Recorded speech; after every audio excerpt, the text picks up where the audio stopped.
नमस्कार मेरे प्यारे बच्चों, आप सभी का स्वागत है आपके बेहतरीन YouTube channel Thakur sir academy पे। मैं हाजिर आप सबों के सामने में आज फिर बीएससी सेमेस्टर 1 का एग्जाम बूस्टर सीरीज लेकर के।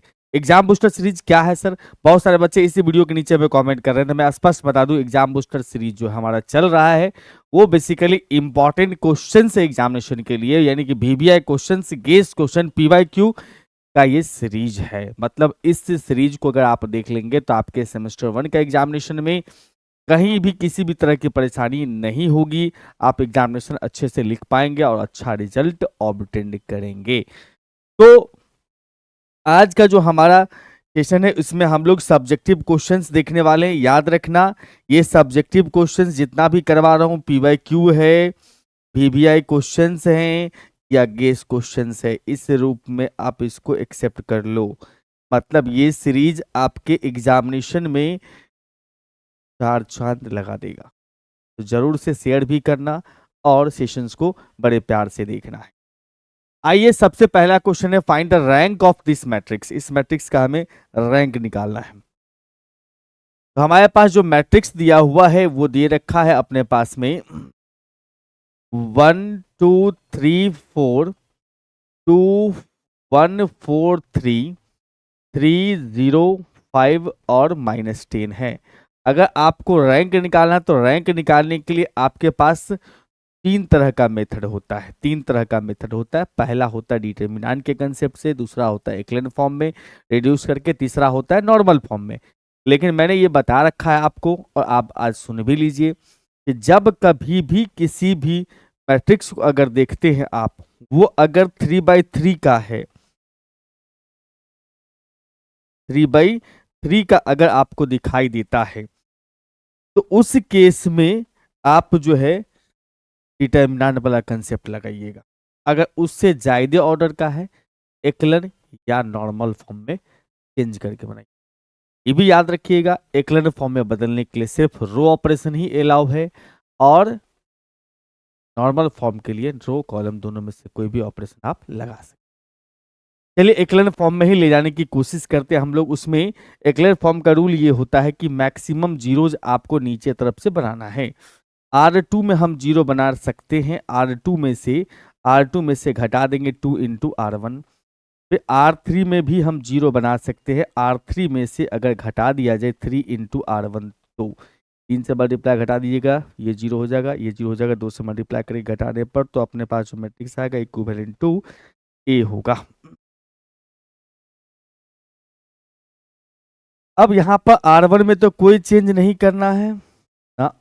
उसके बाद यहाँ पर इसको घटा दीजिएगा, 2 से मल्टीप्लाई करके 0, 2 से मल्टीप्लाई घटाएंगे -3 बन जाएगा, 2 से मल्टीप्लाई करेंगे तो 6 हो जाएगा, 4 में से घटाएंगे तो -2 मिल जाएगा, 2 से मल्टीप्लाई करेंगे 8 हो जाएगा, माइनस का 5 दिखाई देगा। 3 से मल्टीप्लाई घटाओगे 0 बन चुका होगा, 3 से मल्टीप्लाई करके घटाओगे माइनस का 6 बन चुका होगा, 3 से मल्टीप्लाई किया 9 घटा देंगे तो 4 बन चुका होगा, 9 - 4 बचेगा, 3 से मल्टीप्लाई करोगे 12, 22 बचेगा। घटाने हैं ना हम लोग, तो 22। और जीरो बनाया जा सकता है क्या? नीचे तरफ से देखना है। तो हम देख पा रहे हैं कि इसको जीरो बना सकते हैं, इसको 2 से मल्टीप्लाई करके घटा दीजिएगा। R3 में ऑपरेशन कर दिया हमने, R3 माइनस में 2 इंटू में R2। यस, तो हम यहां पर से ये कह सकते हैं कि हमारे पास जो A मैट्रिक्स मिलेगा इक्विवेलेंट टू हो जाएगा अपने पास इसके सर। तो R1 और R2 में ऑपरेशन नहीं कर रहा हूं, तो दोनों को लिख देना है 1 2 3 4, इसके बाद 0 -3 एंड -2 -5। और कह सकता हूं सर इसको 0 बना दो, इसको 2 से मल्टीप्लाई घटाया 0, 2 से मल्टीप्लाई घटाया 0, और ये 2 से मल्टीप्लाई करेंगे तो घटा देंगे तो -12 मुलाकात हो। ठीक है, और जीरो बनाया जा सकता है क्या? नीचे तरफ से देखना है और जीरो बनाना पॉसिबल। मेरे ख्याल से आप जीरो बनाना पॉसिबल नहीं है नीचे तक। ठीक है, हाँ जी।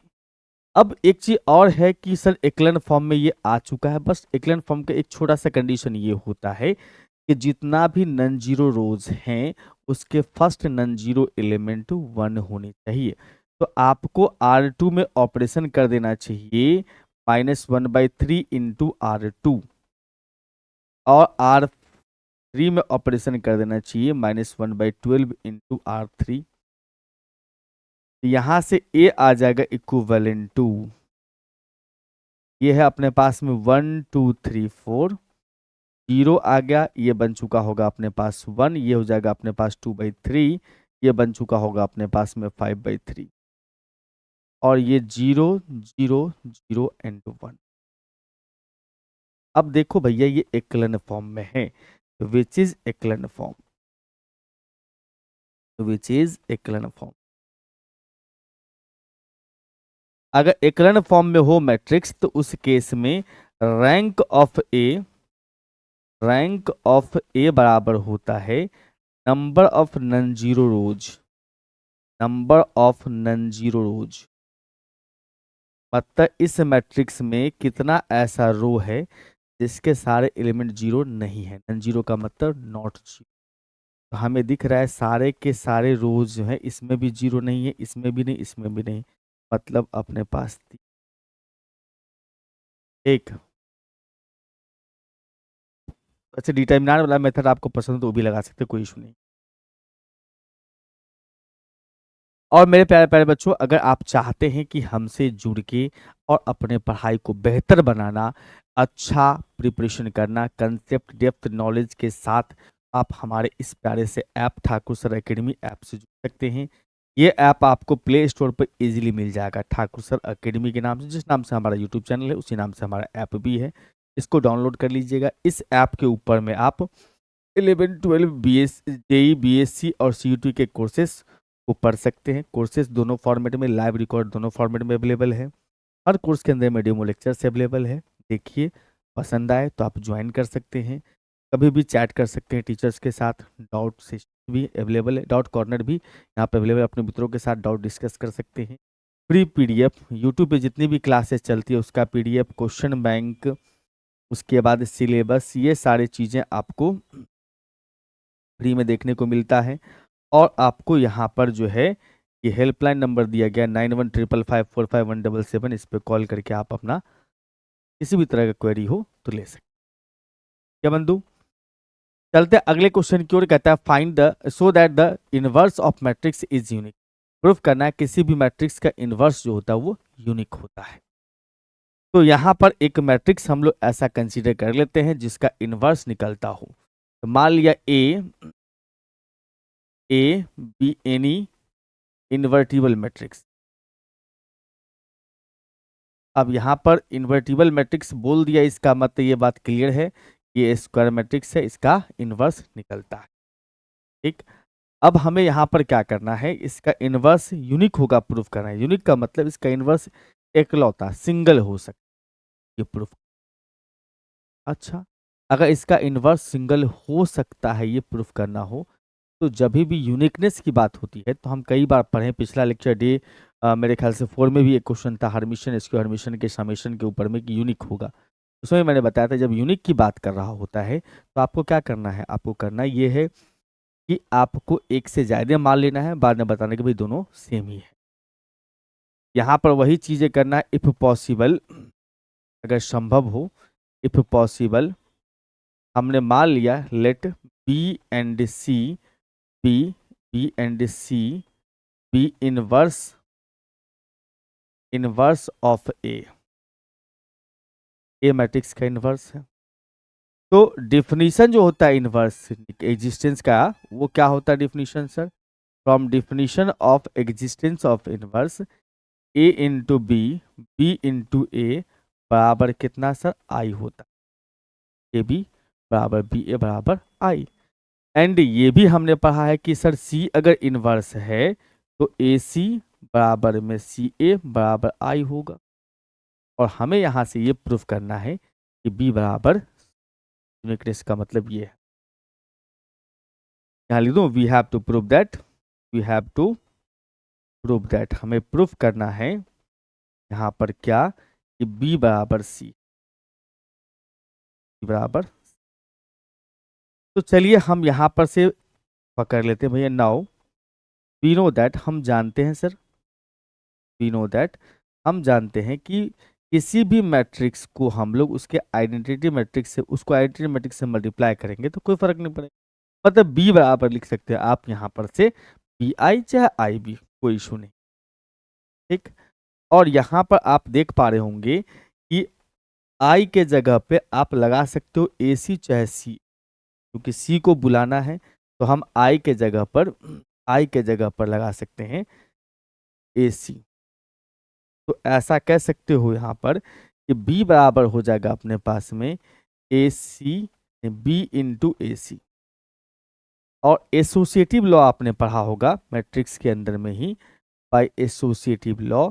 एसोसिएटिव लॉ कहता है कि तीन मैट्रिक्स का अगर प्रोडक्ट हो, इन दैट केस आप यहाँ पर से ये कर सकते हैं कि ए बी सी में बी सी है तो ए सी को साथ कर लो, मतलब बी ए को साथ कर लिया, सी को अलग कर दिया। और हम ये भी देख रहे हैं यहाँ पर से कि बी ए को आई लिखा जा सकता है। बी ए को क्या लिख सकते हो? आई लिख सकते हो। बी ए के जगह पे आई लिख सकते हो। इसका मतलब हम ये कह सकते हैं यहाँ पर से ये हो जाएगा बी इज इक्वल टू आई सी। इसका मतलब बी इज इक्वल टू में, तो हमने जो यहाँ पर कहा था कि पॉसिबल हो कि बी और सी जो है वो इनवर्स है बट सेम है। इसका मतलब कह सकते हैं कि hence inverse of A is unique. Inverse कैसा होगा सर? यूनिक होगा। क्या बंधु? आइए सर आते हम लोग तीसरे क्वेश्चन।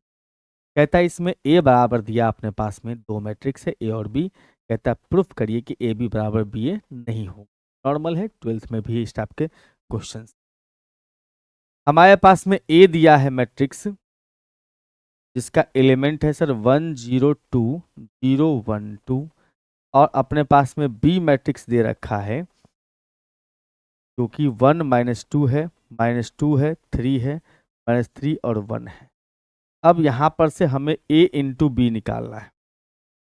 ए इंटू बी का मतलब हो जाता है अपने पास में 1 0 2 0 1 2, और उसके बाद सर यहाँ पर 1 -2 -2 3 -3 और 1। ठीक है बंधु। रो का कॉलम से मल्टीप्लिकेशन करोगे, रो का कॉलम से मल्टीप्लिकेशन करोगे, कर दिया। तो यहां से देखोगे तो हमारे पास में दिखता है क्या कि 1 + 0 प्लस में 1 + 0 -6 रो का कॉलम के साथ, तो -2 + 0 + 2 रो का कॉलम के साथ 0 -2 और उसके बाद माइनस का 6 रो का कॉलम से 0 + 3 + 2। इसका मतलब आप यहाँ से कह सकते हो -5, ये हो जाएगा 0, ये -8। सही बात है, एकदम सही बात है। अब इसके बाद हम बात करेंगे सर बी ए निकालने का। बी इंटू ए निकालने जाएंगे तो बी इंटू ए में क्या सीन बनेगा सर? 1 -2 -2 3 -3 और 1। हमने बी का वैल्यू पुट करा, अब ए का वैल्यू भी पुट करिए। ए का वैल्यू पुट करेंगे, इसका मतलब यहाँ से बन जाएगा अपने पास में 1 0 2, उसके बाद 0 1 2 है। रो का कॉलम से मल्टीप्लिकेशन लगा देना है, रो का कॉलम के। ठीक। तो हम देख पाएंगे यहाँ पर से कि रो का कॉलम से मल्टीप्लाई लगाओगे, इसका आ जाएगा 1 -0, फिर इसका मल्टीप्लाई करोगे तो 0 -2, इसका मल्टीप्लाई करोगे तो 2 -4, इसका मल्टीप्लाई इसके साथ करोगे तो -2 प्लस में, इसका मल्टीप्लाई इसके साथ 0 प्लस में, इसका मल्टीप्लाई इसके साथ तो -4 प्लस में, इसका मल्टीप्लाई इसके साथ करेंगे तो -3 प्लस में 0 0 प्लस में 1, फिर उसके बाद -6 प्लस में। तो यहाँ पर से अगर देखा जाए तो ऐसा कह सकते हैं 1 -2 -2 -2 3 4 सॉरी 2, उसके बाद -3 1। आप देख पा रहे होंगे ऑर्डर भी अलग है, ऑर्डर अलग है तो मैट्रिक्स अलग होगा ही। इसका मतलब आप यहाँ से ये कह सकते हो, hence A B not equal to A B और बी ए सेम नहीं है।